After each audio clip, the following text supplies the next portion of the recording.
menghafal itu sangat penting. Tapi lebih penting adalah bagaimana hafalan itu melekat dalam diri kita. Audio Jungle. Audio Jungle. Assalamualaikum warahmatullahi wabarakatuh. Salam Kayat Bintang. Banyak orang yang merasa terganggu ketika disuruh menghafal. Banyak orang menyerah ketika disuruh menghafal. Dan banyak orang geleng-geleng kepala dan minta ampun ketika disuruh menghafal. Sebenarnya bagaimana cara menghafal yang bagus? Ada beberapa cara. Yang pertama, dengan kesadaran tinggi. Artinya lakukan pembelajaran dengan kesadaran tinggi, dengan membaca sesungguhnya, dengan memperhatikan, dengan konsentrasi tinggi, dan betul-betul memaknai isinya, itu akan hafal sepanjang masa. Ketika kita belajar dengan kesadaran tinggi, dengan konsentrasi tinggi, dan betul-betul terfokus pada apa yang kita pelajari. Itu yang pertama. Tapi tidak semua orang bisa.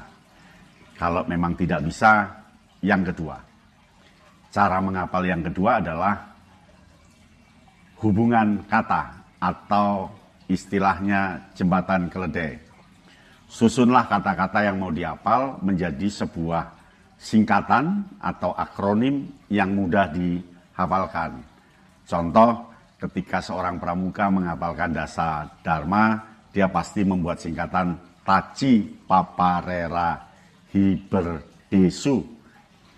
Taat kepada Tuhan Yang Maha Esa, cinta alam dan kasih sayang sama manusia, patriot yang sopan dan ksatria, patuh dan suka bermusyawarah, dan seterusnya. Dia akan hafal.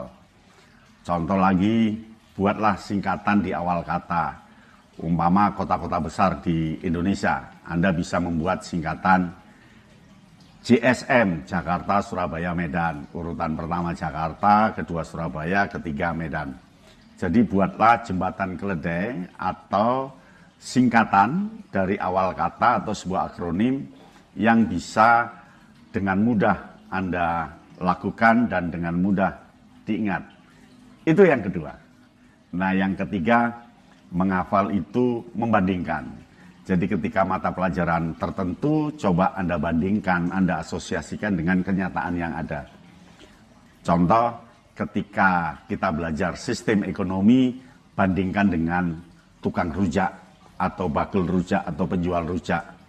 Di sana ada jual beli, di sana ada keuntungan, di sana ada penjual, di sana ada pembeli, di sana ada selisih, di sana ada perhatian, komunikasi. Jadi ketika melajari tertentu, kaitkan dengan kejadian yang ada atau pengalaman yang pernah kita lihat. Itu sangat mudah.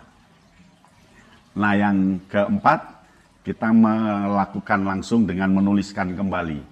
Jadi apa yang kita dengarkan dari guru, dengarkan dari dosen, lalu sampai di rumah atau seketika itu juga tuliskan menurut bahasamu sendiri. Bisa jadi hanya kata kunci 4 ketika di kelas, 4 kata, tapi ketika di rumah dia bisa menjadi 2 halaman lewat bahasa kita. Jadi yang keempat, membahasakan apa yang kita perhatikan. Nah, ini akan teringat seterusnya. Nah, yang kelima adalah dibuat gambarnya. Jadi ketika kita mempelajari sesuatu, kita buatkan gambar pohon.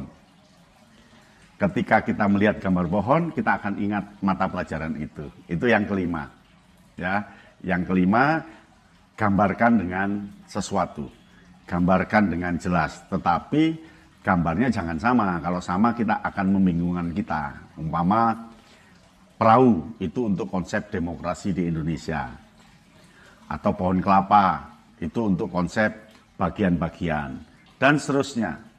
Jadi bukunya tidak perlu ada catatan tetapi gambar. Tapi ditulis di bawahnya apa materinya. Itu yang kelima. Nah, yang keenam itu membuat peta pikiran.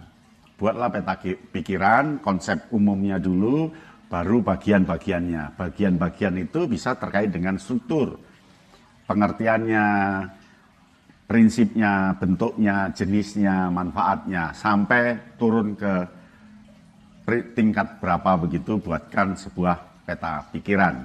Itu yang keenam. Yang ketujuh, ulangi. Jadi apa yang dipelajari pagi hari, malamnya diulangi. Diulangi lagi sambil membayangkan pertemuan tadi di dalam kelas, diulangi. Nah, mengulangi ini kita bisa menggunakan atau mengajak teman untuk bersama-sama mengulangi. Yang kedelapan, kaitkan materi itu dengan kehidupan sehari-hari. Maksudnya Anda menceritakan kembali kepada orang lain, kepada teman, apa yang Anda lakukan. Niscaya dari 8 itu Anda akan hafal. Hafal materinya, ya, hafal. Orang yang tidak hafal itu kan karena tidak recite. Recite itu tidak mengulang kembali. Segala sesuatu yang diulang kembali, kita pasti hafal. Nah, itulah yang namanya pembiasaan. Bisa ya? Semoga Anda bisa menghafal sesuatu. Menghafal itu penting. Menghafal itu klasik. Orang sejak dulu sampai sekarang belajarnya lewat menghafal. Meskipun yang paling bagus adalah melakukan. Karena dengan melakukan orang akan seterusnya hafal. Tapi 8 cara menghafal tadi bisa menjadi modal kita. Begitu? Salam, Kayan Bintang. Audio Jungle. Audio Jungle.